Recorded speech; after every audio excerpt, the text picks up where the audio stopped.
एक राजा था और वो बहुत ही अच्छा राजा था। उसके राज्य में किसी को कोई भी परेशानी नहीं थी। सभी लोग खुश थे और ऊपर वाले से धन्यवाद भी करते थे कि उन्हें इतने अच्छे राजा मिले हैं। लेकिन उस राजा के साथ में एक प्रॉब्लम थी। वो राजा दिव्यांग था। अब उसकी एक आंख नहीं थी, उसका एक पैर नहीं था। लेकिन राजा को इस बात का ऐसा कोई मलाल नहीं था कि चलो मेरी आंख नहीं है, पैर नहीं है। वो अपने काम को करता था, जो एक राजा का कर्तव्य होता है, सभी को पूरा किया करता था। एक दिन राजा अपने महल के गलियारे में घूम रहा था, तो उस महल में उसके पूर्वजों की तस्वीरें लगी हुई थी। तो उन तस्वीरों को देख करके वो गदगद हो रहा था कि उसके पिताजी काफ़ी शूरवीर थे, उसके दादा बहुत शूरवीर थे। अब इन जब तस्वीरों को देख रहा था तो देखते देखते वो आखिरी चित्र तक पहुंचा और वहाँ पे खाली जगह थी। उस खाली जगह को देख कर पहले उसे थोड़ा सा दुख हुआ, क्योंकि उसे मालूम था कि यहाँ पर जो तस्वीर लगेगी वो उसकी लगेगी।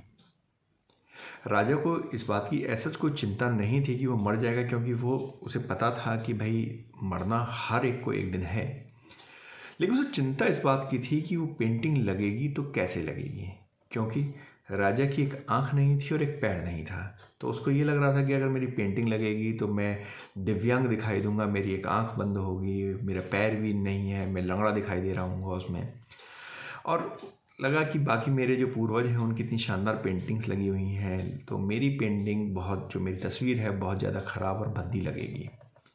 राजा ने सोचा कि मेरे मरने के बाद पता नहीं कोई मेरी पेंटिंग कैसी बनाएगा, तो क्यों ना मैं जीते जी एक ऐसी शानदार पेंटिंग बनाऊं कि जिससे मुझे भी सुकून हो जाए कि चलो यार, यहाँ पे जो मेरे मरने के बाद जो मेरी फ़ोटो लगेगी, जो पेंटिंग लगेगी, वो बहुत अच्छी लगेगी। अब उसने क्या किया कि राज्य में ऐलान करवा दिया कि भाई सभी पेंटर्स को बुलवाया और कहा कि जो भी पेंटर राजा की शानदार पेंटिंग बनाएगा उसे शानदार इनाम मिलेगा।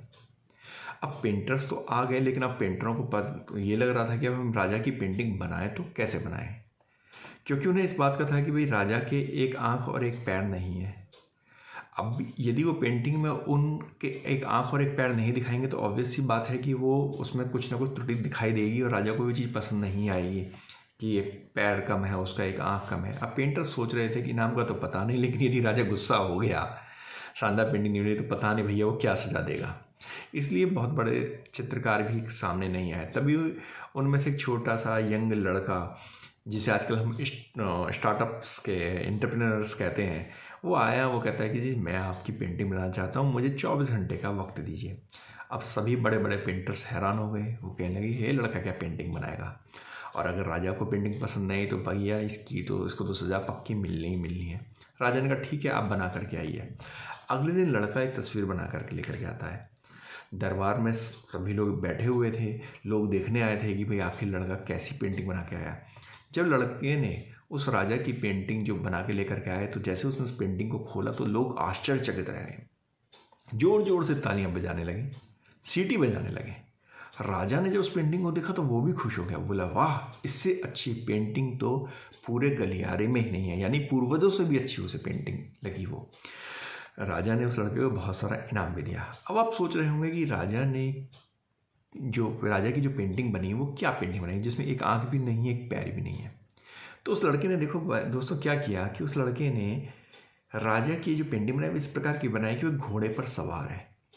अब घोड़े पर जब कोई सवार होता है, साइड से यदि आप पेंटिंग बनाओगे तो उसका दूसरा पैर छुप जाएगा, तो उसका सिर्फ एक ही पैर, और दूसरा जैसे वो तीर चलाने के लिए निशाना लगा रहा है। अब जब वो निशाना लगाएगा तो क्या होगा, उसकी एक आंख बंद होगी, और चूंकि राजा की भी एक आंख नहीं थी, तो राजा की इस तरह से उसकी जो कमी थी, एक आंख की और एक पैर की, उसने वो दोनों कमियों को छुपा दिया और एक शानदार पेंटिंग बना दी जिसमें उसकी वीरता भी दिखाई दे रही थी। घोड़े के ऊपर एक सवार राजा है जिसकी एक आंख बंद है, और वो आपकी शिकार भी कर रहा है, वो निशाना लगा रहा है। तो बहुत ही एक शानदार पेंटिंग ये उसने लड़के ने बनाई।